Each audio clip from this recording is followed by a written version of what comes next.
Theo Granger never intended to play hero. He was, in his own estimation, uniquely qualified to avoid all noble acts. He had no medals, no fancy augmentations, and the last time he'd been mistaken for a soldier, he was holding a sample bag of sulfur crystals. But there he was, trudging across a moon with gravity that made his knees feel like they owed him money, cradling an unconscious alien woman in his arms like some tragic lead in a third-rate drama. "Great," he muttered, kicking a sharp-edged rock that skidded a little too far. "All I wanted was a shortcut to the Tyrexian relay station. Maybe trade some compressed fungi for noodles.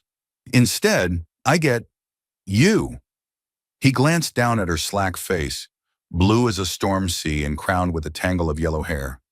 Her ears were long and faintly pointed, and her armor, dented and scorched, suggested she'd done more than fall off a tourist hovercraft. She didn't answer, which was probably for the best.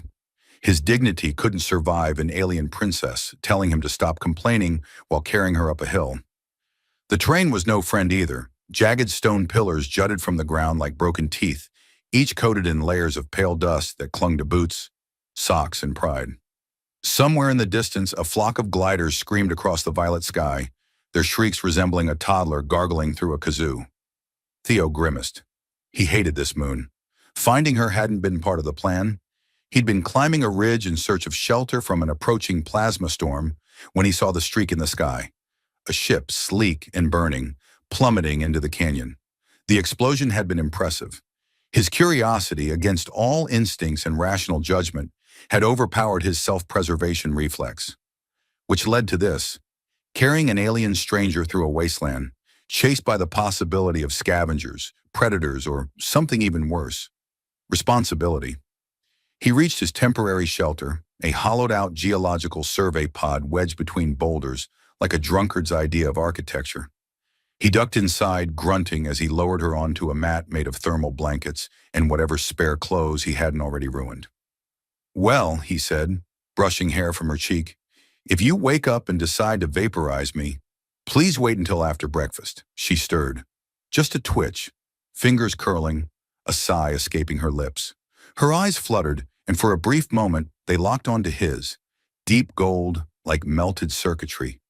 She said something soft, lyrical, utterly alien. Theo blinked. "Yeah," he replied. "I get that a lot." She passed out again. Theo leaned back and exhaled, scratching at the scruff on his jaw. He was going to need answers. And food.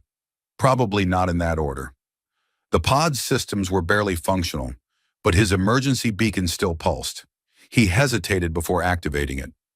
If she was part of something big, government, militia, interstellar aristocracy, someone would be looking.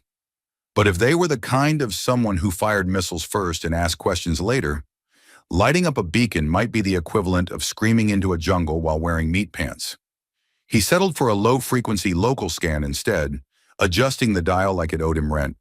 The results came back scattered, ambient static, a few old comm buoys pinging empty echoes, and one faint distress signal. Hers, probably. He deleted the log and looked over at her again. "All right, Sonny," he said, giving her the most optimistic name he could think of, given her current state. "Let's get a few things straight. 1, I'm not a hero. 2, I have no idea what I'm doing. And 3, if I have to carry you up another hill, I'm charging you by the groan." She didn't reply. Of course not. But he could have sworn her lip twitched, like she was stifling a laugh in a coma. The next few hours passed in a haze of maintenance, sarcastic muttering, and aggressive coffee.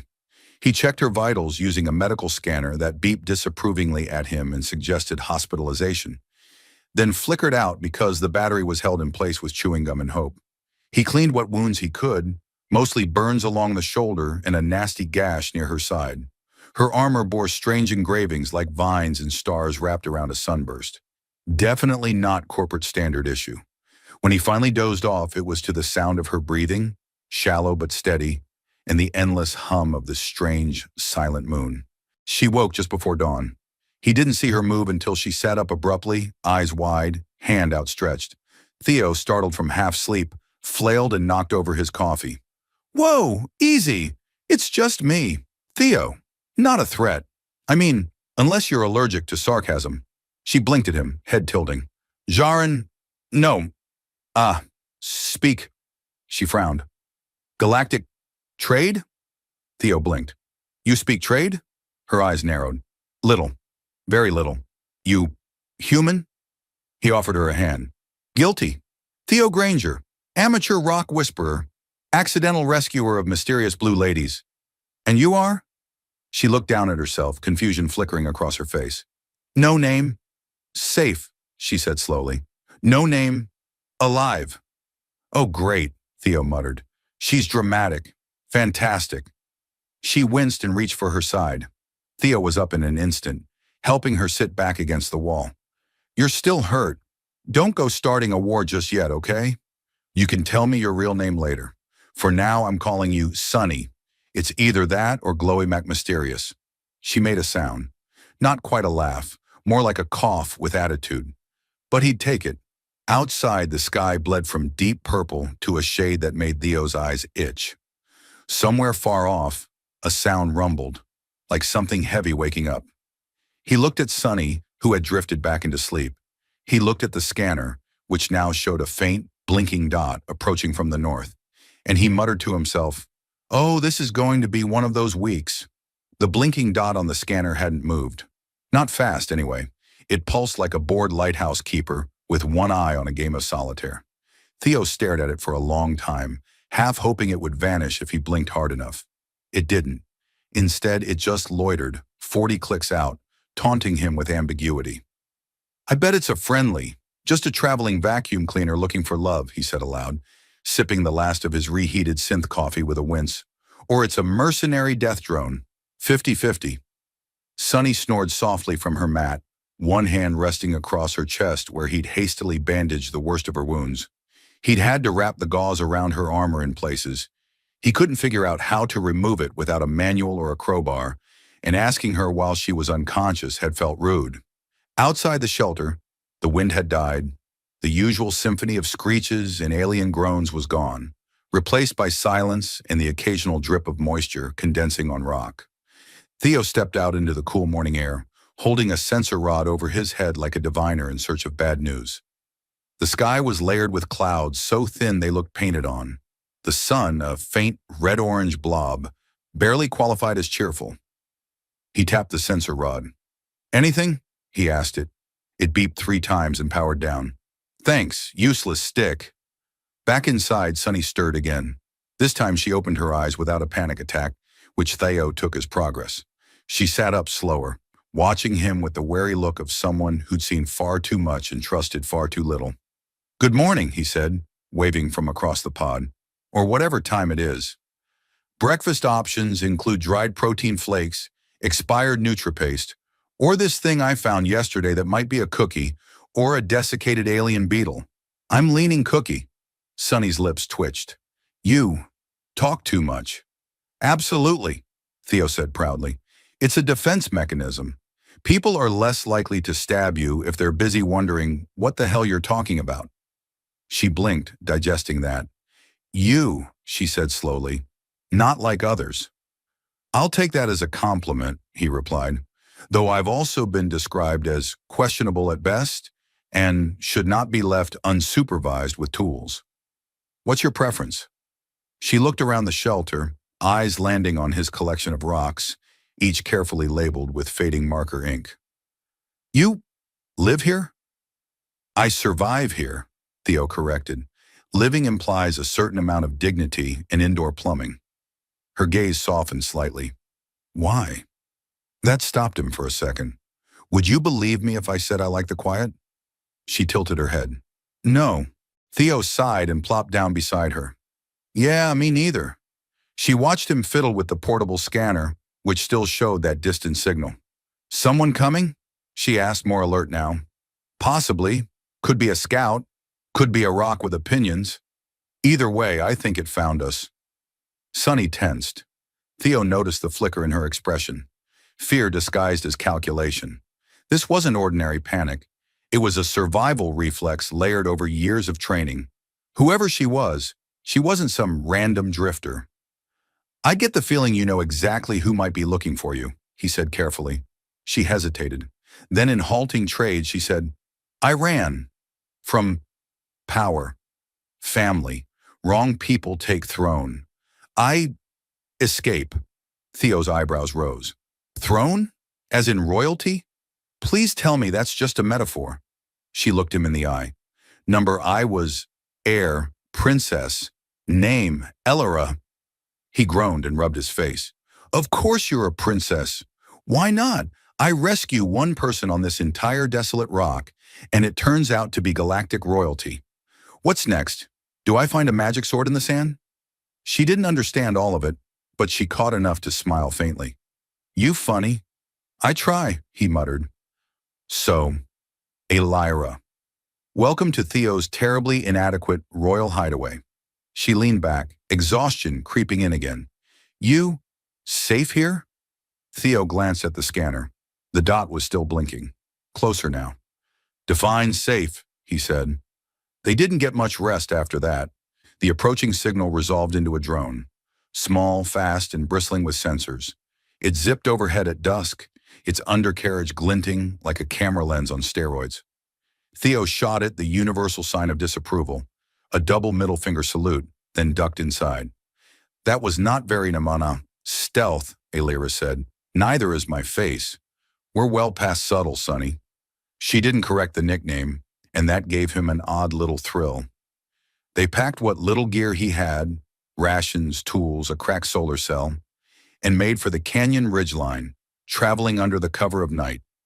Theo carried most of the load, though Elira insisted on taking the scanner.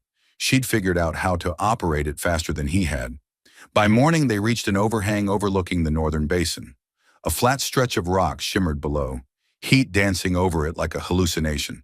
A few rusting cargo husks dotted the plain, remnants of mining runs long abandoned. Theo spotted a half-buried rover. Its panels were busted, but its shape was unmistakable. That's mine, he said, stunned. I left that thing here 5 years ago. Figured the wind ate it. Elira frowned. It still work? Theo grinned. It's a miracle if it still exists. But I'm not one to question fate. They scrambled down and found the rover surprisingly intact.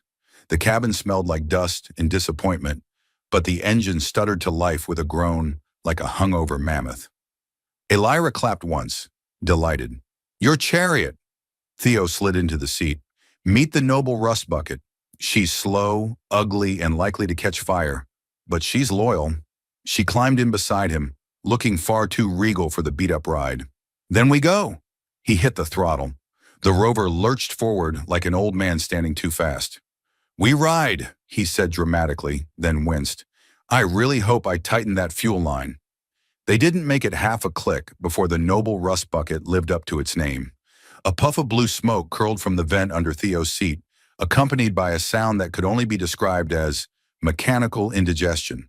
The rover coughed once, lurched sideways like a drunken crab, and stalled against a sand-coated boulder. Well, Theo said, patting the dashboard, we had a good run, all 13 minutes of it. Elira raised an eyebrow. It broke already? Theo popped the hood and stared into the tangled mess of wires, filters, and hope. It's a delicate system, needs a gentle touch, some coaxing, and possibly divine intervention. She stepped beside him and peered in. Or perhaps, not built for travel anymore. You wound me. Number that's your engine, she replied, deadpan. He sighed and retrieved his toolkit, half melted from a previous incident involving a campfire and a very optimistic marshmallow skewer. While he worked, she wandered toward the ridge, eyes scanning the horizon with that particular stillness of someone trained to expect betrayal. Anything out there? He called, elbow deep in disappointment. Yes, dust and regret. Sounds like my last date. Her lips quirked, just a little. She sat on the hood while he banged, cursed, and finally screamed into the engine compartment like an ancient ritual. After 20 minutes and one sliced knuckle, the rover sputtered to life with the enthusiasm of a resurrected zombie. I'm a genius, he declared, flexing triumphantly. You are a grease-covered lunatic, Elira said, hopping down. Those are not mutually exclusive, he said, sliding into the driver's seat. Next stop, anywhere but here. They crawled across the basin, the rover's suspension groaning under the strain of rocky terrain and their combined paranoia.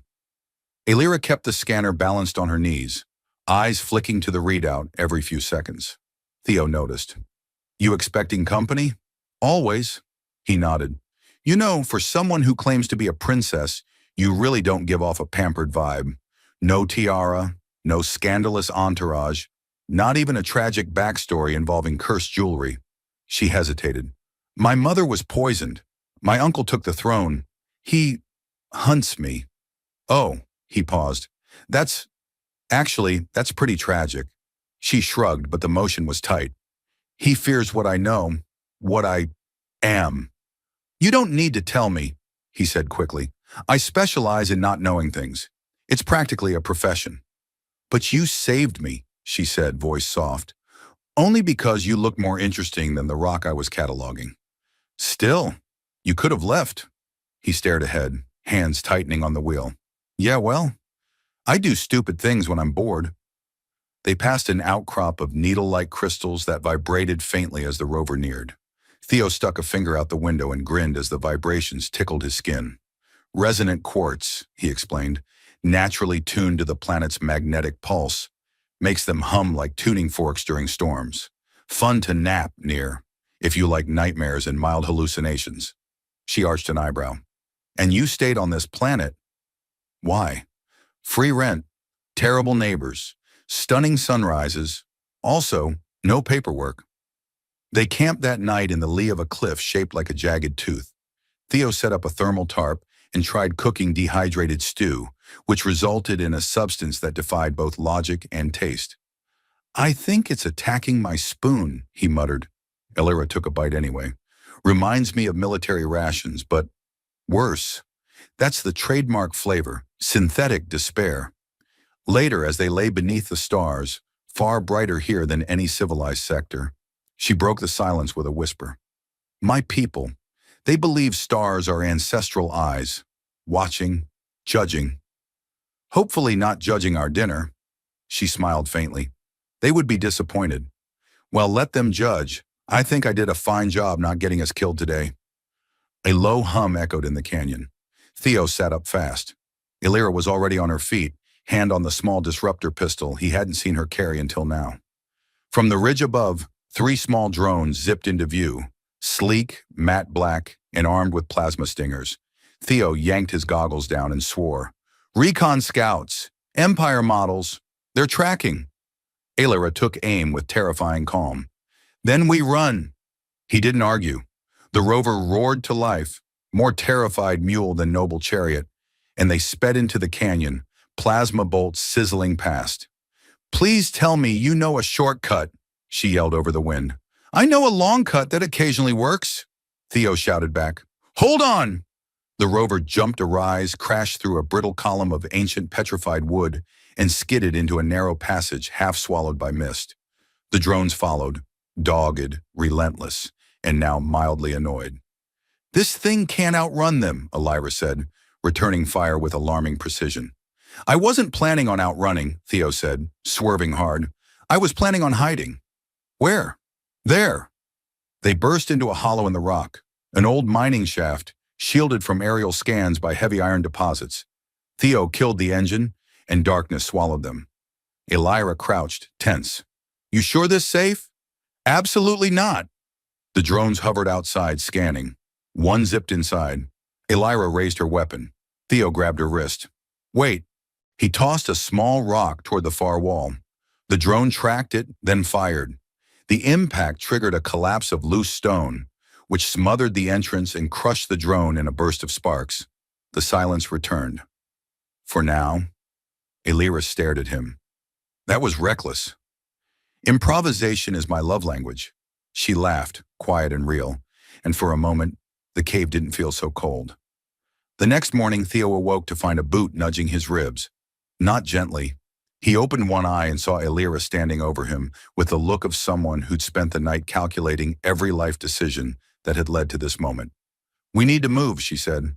"5 more minutes," he groaned, pulling his jacket over his face. "The Empire doesn't give snooze buttons." "Neither did my ex, and look how that turned out." Alira didn't laugh. She kicked him again, slightly harder. Eventually, through a sacred rite involving yawns, curses, and a granola bar he didn't remember packing, Theo stood and stretched, knocking a stalactite loose. It shattered near his foot. "Subtle," Alira said. "I'm allergic to mornings in mortal peril." They slipped from the cave into the pale light of dawn. The air carried that peculiar metallic tang that hinted at an approaching ion storm. Alira glanced at the sky and adjusted the strap on her shoulder, the scanner now worn like a second skin. "You're twitchier than usual," Theo noted, "because we're being hunted by royal assassins, flying surveillance drones, and possibly your culinary attempts. I'm weighing the threats. I'll have you know my last stew got 4 stars on the Outlander Survivalist Forum. Out of how many? Technically 5, but the 5th was revoked pending health investigation." They climbed a narrow ridge overlooking a basin littered with broken metal, corroded pylons, and a few ominously charred boots. Theo paused. "This was the old dig site," he said, "before the collapse, before the screaming." "You mean before the structural collapse?" "No, I mean the screaming. Digging here woke something.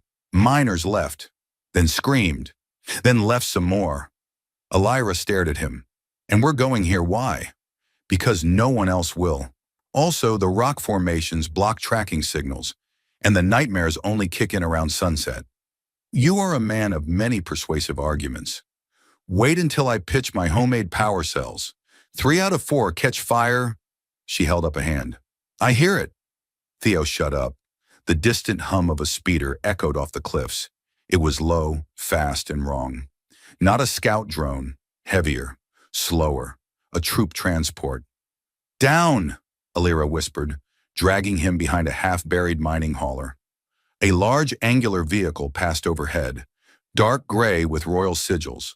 A light swept the basin like a languid eye, scanning, pausing. Theo held his breath. Alira's hand rested lightly on her sidearm. A bead of sweat slipped down his temple. Then it passed. They waited in silence, counting to 100 in unison. At 93, Theo sneezed, almost choked, then whispered, "Do assassins work weekends?" Alira didn't respond. She was staring at a symbol etched into the metal plate beside them, a spiral crossed with 3 bars. Her lips pressed into a line.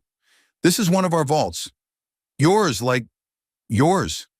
My family's. Emergency caches, mostly classified." Theo's eyes lit up. "So, like, weapons?" "Yes." "And food?" "Yes." "Any chance they stored a working espresso machine?" Alira began clearing debris from the hatch.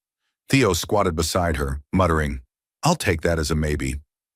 Inside, the vault smelled of dust, ozone, and royalty. Holographic torches flickered awake as Alira stepped through, triggering security protocols key to her DNA. Theo took exactly 1 step in before a tiny floating orb zipped toward him and barked something in a language he did not understand but felt deeply judged by. "Protocol Guardian," Alira explained. "It scans for hostile intent." "Do smart-mouth scavengers count as hostile?" "Depends. Are you planning to steal my crown jewels?" "Only if they come with a free dental plan." The vault's interior was lined with reinforced crates, glowing consoles, and a cryolocker humming with a soft light. Alira moved to a terminal and input a code so long Theo suspected she was just making it up as she went. The cryolocker opened with a hiss, revealing an elegant weapon. Slender, silver, humming faintly. She lifted it like it was a part of her. "I thought you only had that sidearm," he said. "That was for pretending. This is what I'm meant to wield." Theo peered into a nearby crate and found a small, spherical object with blinking lights and a large red button. "Is this a detonator?" "No." He looked closer. "Are you sure?" She came over and pressed a hidden switch. The sphere unfolded into a compact med drone that scanned him, beeped approvingly, and injected him with something cold. "I don't like how quickly that escalated. You were developing a fever. Or maybe I just needed a nap." She arched an eyebrow. "A nap won't fix being shot by a plasma dart." "This will." He blinked. "Wait, I was shot?" She nodded. "During the escape. Glancing hit. You were too busy yelling about drone etiquette to notice." They rested a few hours in the vault. Theo napped beside a crate labeled, "Regalia do not touch," which he touched twice just to feel alive. When he woke, Elira was adjusting her armor, the lines of worry etched deeper into her face. "They're getting closer," she said. Theo nodded. "We can't keep dodging forever." But we don't have to." He looked at her. "What do you mean?" "I mean we hit back." "You and me?" he asked, incredulous. "Against an empire?"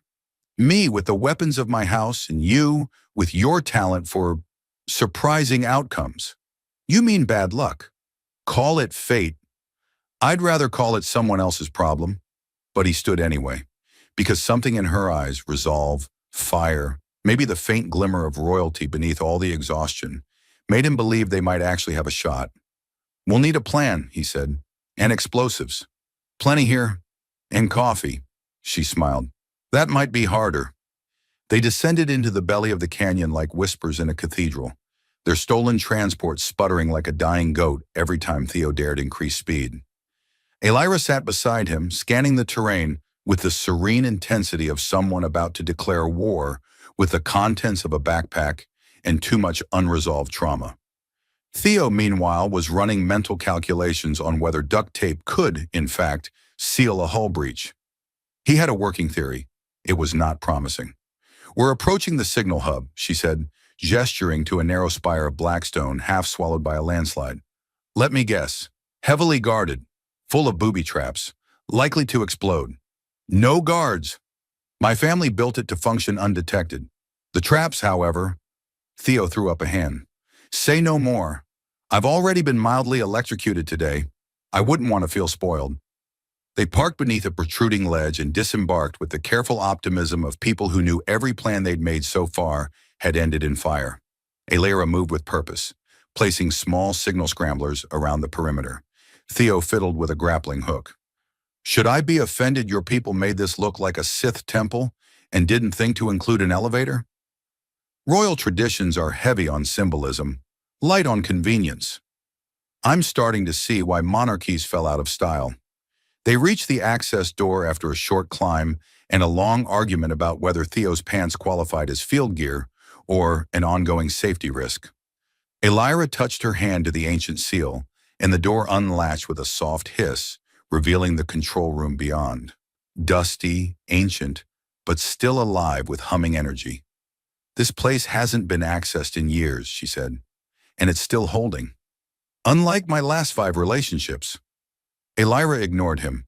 She approached the central console and began entering commands. Theo wandered nearby, deliberately not touching anything labeled "Do Not Touch." He was maturing, slightly. "I'm reactivating the planetary beacon," she said. "It'll send a burst transmission to the Loyalist fleet." Theo blinked. "You have a fleet?" "Well, technically I have a fleet if I prove I'm alive, reclaim the ancestral sigil, and don't die in the next 10 minutes. "So? You don't have a fleet?" "Not yet." A harsh alarm shattered the quiet. Theo jumped 3 feet. "Please tell me that's the beacon warming up." "It's the perimeter sensors. Someone's here." Outside, a sleek gunship crested the ridge, its hull gleaming with the royal insignia. Troopers poured out like ants with vendettas, flanking the spire with sharp precision. Theo looked at Elira. "You know, for once, I was hoping it would just be a wild animal. Or a strong breeze." She drew her family blade from its magnetic sheath, eyes flashing. "We hold them long enough for the beacon to broadcast. Then we run." "Define run." "Survive creatively." He laughed, more out of panic than humor. "Great. That's my specialty." The first pulse of blaster fire lit up the doorway. Elira met them head-on, blade dancing like a streak of white light, cutting through the chaos. Theo ducked behind a pillar, returning fire with an old plasma rifle that sparked every 4th shot. "We're outnumbered." "We always are." "I was hoping this would be the one time we weren't." Elira fought like someone who had a throne to reclaim and a score to settle. Theo fought like someone who once won a bar fight using only sarcasm in a chair. Together, they were just unpredictable enough to last. The beacon pulsed to life behind them, flooding the canyon with a brilliant surge of blue. High above, clouds split as distant ships blinked into orbit. Sleek vessels with her house's insignia arriving like overdue promises. The enemy faltered. Theo peeked out. "Did we just win?" Not yet, Elira said, her voice softer. But they're listening now. The lead gunship powered down. The troopers held position, waiting. A figure emerged from the shadows, tall, armored, helmeted. A voice filtered through a translator. Princess Elira, we presumed you dead. You presumed wrong. Then what do you demand? She stepped forward, chin high. I demand what is mine, my right to rule, and the freedom of my people. A long pause, the figure nodded. The council will hear your claim. As quickly as it had begun, the violence ended. The troopers pulled back. The gunships rose and vanished over the cliffs. Theo collapsed against the wall. Please tell me the hard part's over. Elira knelt beside him. You've done more than most would. I really just wanted a quiet salvage run. And instead, you saved a planet. He chuckled weakly. Well, that explains why I'm so tired. She leaned in, brushing a strand of yellow hair from her face. There's a place for you if you want it. By my side. Doing what? Whatever you choose. Official royal pain in the neck, maybe. He looked at her. Do I get a crown? You get a chair. I'll take it. A month later, Theo found himself standing at the edge of a palace balcony, dressed in clothes that didn't itch and didn't have stains. Below, the city cheered. Elira stood beside him in full regalia, looking impossibly regal and only slightly annoyed that he'd tried to sneak snacks into the ceremony. I'm not cut out for royal life, he whispered. Neither am I, she replied, but I'd rather stumble through it with someone who can make me laugh, he smiled, than prepare for a lifetime of ill-timed jokes. And a future we make ourselves. Together they faced the crowd.